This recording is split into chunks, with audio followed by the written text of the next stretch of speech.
Okay, so I have a talk, but it's down. It went down from 15 or 10 minutes to about 5, because when I dictated everything, I thought it was all worked out, and I printed it, and the same paper came through twice. One without, both of them without the second half of the talk. And I couldn't find it, so I have to wing it today a little bit. And Chris said, well, since it's a talk on silence, why don't you just have everybody sit for a while?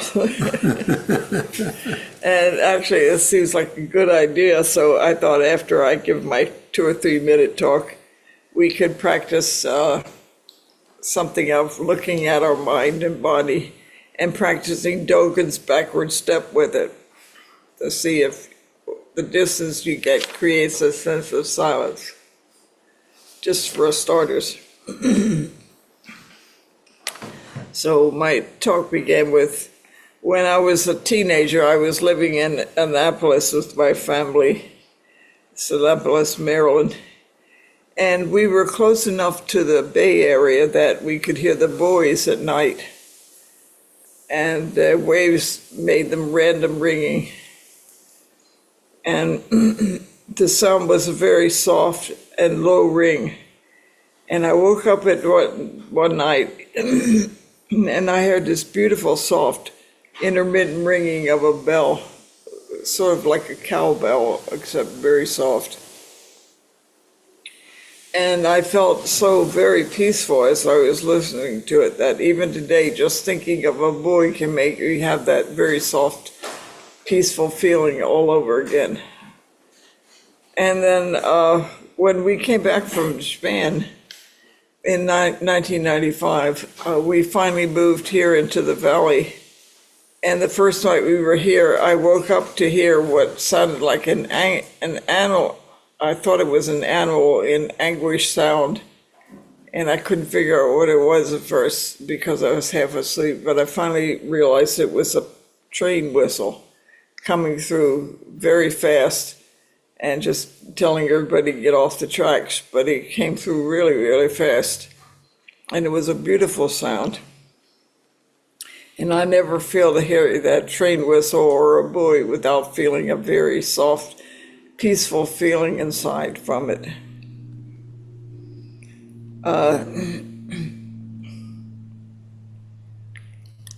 So anyway, that's the main point of my talk on this. I wanted to talk a bit about silence, and one of the things I wanted to point out was that silence isn't a prerequisite to good zazen, but it is something that happens to many people when they sit without trying to create silence in their mind. It often happens without any warning. I think the fact is that we have very busy minds, and when we try to focus on silence without knowing what it actually feels like, we struggle with it and push it away because we close our borders somehow. And I think that silence is one of those experiences without borders. So the more we feel it, the more we experience it, the wider open we feel. And I think the only reason I felt this silence at night was because I was totally open from being asleep and didn't realize what the sound was and was totally open to whatever it was. So if you practice trying to get silence in your zazen, you probably are pushing it away. So the thing is to sit with the intent of just relaxing and opening your mind rather than trying to gain something, rather to open up and make the little busy self sit on the great big wide Buddha nature self. Like this little busy thing sitting on a great big wide plush cushion. You can think of it that way and make your very busy mind relax. So I think finally the thing is that we invite silence rather than try to get it, and we definitely can't keep it. It just will come and go as your mind relaxes and tightens. So let's try right now to just sit quietly for a few moments. Thank you, Chris. And just watch your mind jumping around and watch your body doing the same thing with physical sensations. So let's do that for just a few minutes and then take this backward step from it and see if you can see the space between you and it.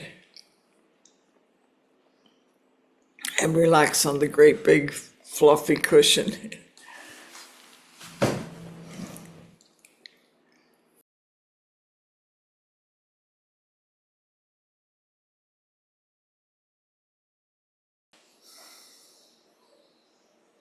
So take the backward step now and look at the space between you and the feelings and sensations you are seeing, as if it was somebody else's.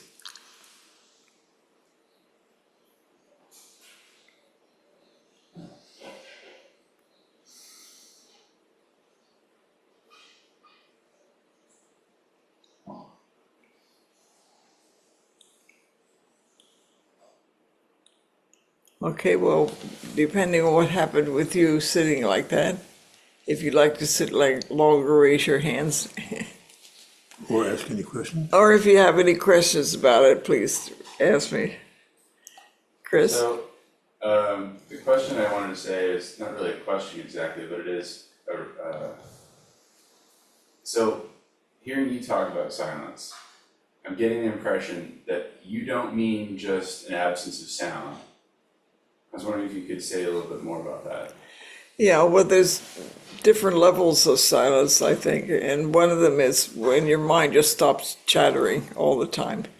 And there's another silence that Japanese uses the word jaku for, which is the silence of deep meditation, when all sound stops. But this, what I'm talking about, is mostly just the chattering mind stops.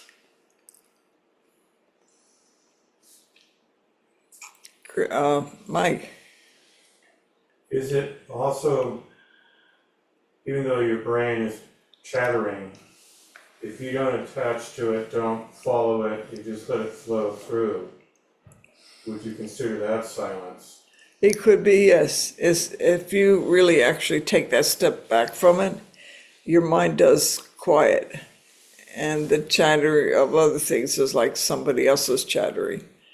And yes, your mind does get more quiet that way.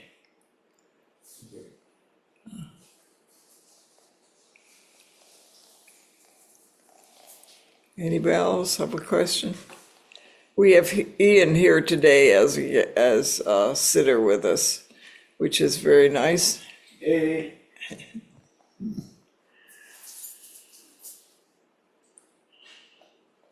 Any more questions from anyone about silence? Does everybody really understand it thoroughly? I got one more question. Mike? Besides the song lyric, silence is golden, kept popping in my head while you were saying that. If we don't want to force the silence because then our mind would be still functioning. We don't want to say be quiet, or this stuff. So do we just, by letting silence just happen, if we don't forcibly create the silence? No, you don't. It's a kind of experience that happens when you open up and your borders that define you stop being so rigid and separate and sort of loosen. And when you're open that much, it's like silence, you can experience it, because I think finally silence really is your basic nature. And so you don't actually add something to it, you just experience something of it for the time that you quiet your mind. But it's not just a quiet mind, it's like a quiet body as well. And the mind and the body sort of relax into it. And when that happens, when you feel very good about something you're listening to or feeling just from anything, your rigid borders sort of loosen all over the place, and then you can experience something of who you are in another level. So it's like your ears aren't gonna shut off, so you're still gonna hear noise, but you don't recognize it, you don't acknowledge it. It's kind of like when I first moved out to my place where I live now, I couldn't sleep because it was so quiet. I got so used to the noise. And when I do Zazen, my brain is just chattering, but sometimes it's like, I just kind of sit in a corner and let it talk all it wants to do and just don't pay attention to it. And that's why I asked whether that was considered silence, because I'm not interacting with it, I'm just letting it do its thing and just. Yeah, that's a good step towards opening up to it, to your real nature inside, as long as you're not hooking onto your speech and hanging on to it as it goes through. You're just letting it wander off by itself. Yeah, It describes the quality of our participation with various internal and external yes, activity. yes. Ian? Is it kind of like, there's a moment where I just recently started playing the saxophone again, and there's a moment where like I stop trying to play the notes and then the music just comes out. Is it kind of like that? Something like that, yes. It's like a dancer or a Just start musician. playing notes and then they kind of sound like a song at some point. I'll go, Yeah. "Oh, okay. Yeah, that's very much like it. It's like a dancer or a poet or somebody who's doing something they like. When they stop trying so hard and just relax into it. Yeah, that's the same kind of thing. Sort of repository state. I don't know what they call it. It doesn't have a word for it. It's funny, Alan Watts once talked about it, he said, you can't have music without silence. Mm. You need the space between the notes, otherwise it would just be one long note. So I do silence. that too. Yeah, that's a good practice, actually, even to practice in moments. Notice that little space between moments when things kind of stop, like if you breathe up and then breathe down, you get to the bottom of your breath and you hold it for a brief moment, more than you have to. There's this kind of solace there if you look for it. You want to say something, Peter? I wish I did. He's practicing silence. No, I was actually trying to, He's tired because he was trying so hard to help me get it's, my paper done. Zazen is so simple, and yet, we sit and our minds are running, and we slowly, by starting over and over and over and over again, by concentrating on one thing, and then our minds just suddenly become silent in a different kind of silence, and yet in that simple act of thoughts versus silence, that simple act of dealing with that is what the whole practice is about. Yeah. Because when there is true silence, I don't know what, of course, that means exactly, but I'll just make it up. So I'll say true or elemental silence. That's the same as Buddha nature. Yes, that's true. And because Buddha nature has only one quality, and that is it doesn't change. It's unmoving. And so silence ultimately becomes unmoving. And it becomes... Your mind no longer moves, and you're just there without being there, and that interchange, this interchange between thoughts and silence that we work with for many years, it's actually the same thing at the end as in the beginning. Yeah, and I think of silence as the ground on which the sound walks on top. You don't have to pay attention to it, but you do see it, and it's still sound as you're used to hearing, but you have a kind of basis of comparison with this other ground that it, and I think the deeper you go, then the form of silence that the Japanese mean when they say jaku, which is very profound silence of no sound, which is when you practice really deeply in meditation, that's the kind of experience, I suppose. It's kind of funny because conceptually, um, uh, there's like that I don't know if it's a metaphor in Christianity or just the verbiage. They say like God, there was the sound. And I feel like they're talking about the same thing, but they're saying sound, and Buddhism would say silence. I always think of that too. It says first there was the word, Yeah. and then I forget what the rest is. Oh, first there was silence, and then there was the word. Oh yeah, there you go. I forget how it goes after that. Yeah, I've always liked that. Light. Ian, The Japanese silence that you're talking about, is it because at some point the experience becomes, like, words become useless? yeah, Like, is that what I mean? that makes sense. Yeah. Because you're just alive at some point, you just can't verbalize it. Thank you. Yeah, did you all hear that? The words become useless in the sense that Japanese mean jaku, silence, because there's no way to express it. The only way to express that kind of silence is just stop talking. Yes. Exactly. Where there's words, there is no silence. And that's why when you try and explain emptiness, you've already missed the point. There you are. Yeah. Yeah.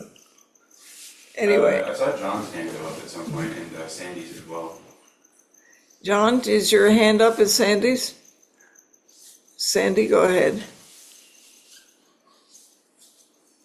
Who is first, John or Sandy? John. John? Thank you. Peter pretty much made my point with his, I was just going to say that for me, it's just all about the focus on the one, whatever that anchor is you're creating for this session of meditation. It's, the focus on the one is what not necessarily brings the silence, but somehow, that for me, that's the most important part, is just a complete focus and sitting into the one, whatever that one is, one point of focus. For me, in my talk today, it's more or less the practice of breath can lead into that. Yeah, last night we were reading last night in the Constant Enlightened book, and it said, if you are aware of emptiness, it's not emptiness.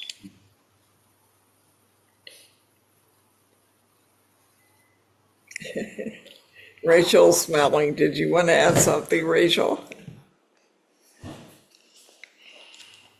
I was smiling because that's what I was thinking, because the last thing we talked about last night was that sentence, which I can find if you want, but awareness, being aware is not noticing, it's being the illusionary flower. It wasn't aware of. It was more awareness is. So it isn't to be aware of stillness. It is awareness is stillness. Something. No separation. Right. Thank you. If it's just when you said that, Peter, No, I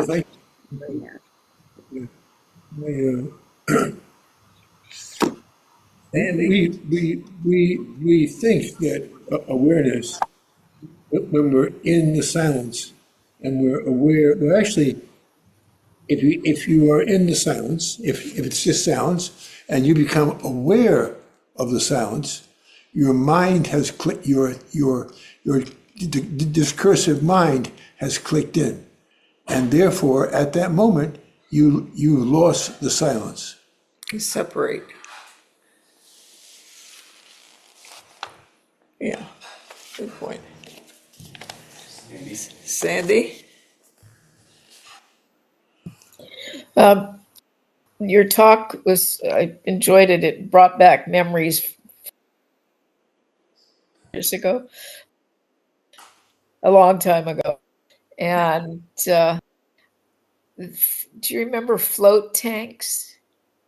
Yeah, Well, I had a friend that wanted to go and do that. And so I I'm claustrophobic, but I thought, okay, I'll give this a try. And I remember getting in the tank, and when they close the door, it's absolutely black inside. And you're floating because it's full of sodium in the tank with the water. And at first, I kind of panicked because of my claustrophobic feelings. But then I remembered it, I could, it was almost like you could hear the silence. It was totally quiet inside. And the only way there was any sound at all is if you moved and splashed your hand or something like that against the water. But I remember a deep sense of peace and quietness, just like a total relaxing into the moment, that all there was just this darkness, because I was in complete darkness. And I don't know if it allowed me to just relax and accept it. And, but I definitely remember a sense of peace and a sense of silence. That was the first time I ever experienced it like that. how long were you there? Huh? How long was it? Probably about 20 minutes to a half hour. I can't remember. It was so many years back. So a long time. Yeah. But now I find myself, I'll sit down in this chair and I have a view of outdoors, which is all wild and trees and excuse me, overgrown succulents out there. And I find, I just look out there and it slowly goes away, and I slowly feel that peaceful feeling, the sense of quietness. And I can sit down, it seems, and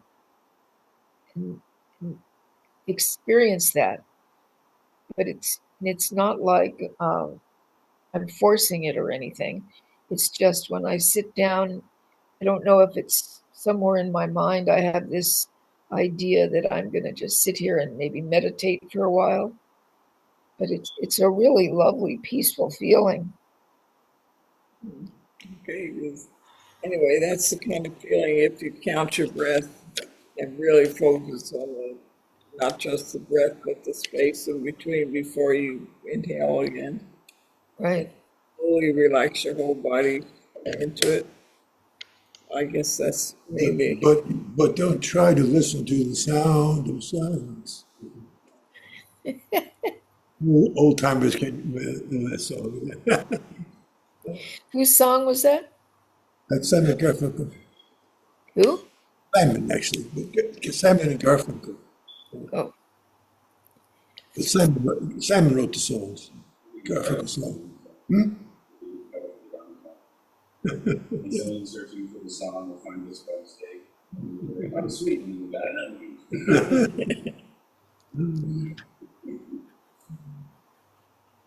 so thank you for your talk, Oh, you're welcome. But even if it was only 5 minutes. yeah, it was really short.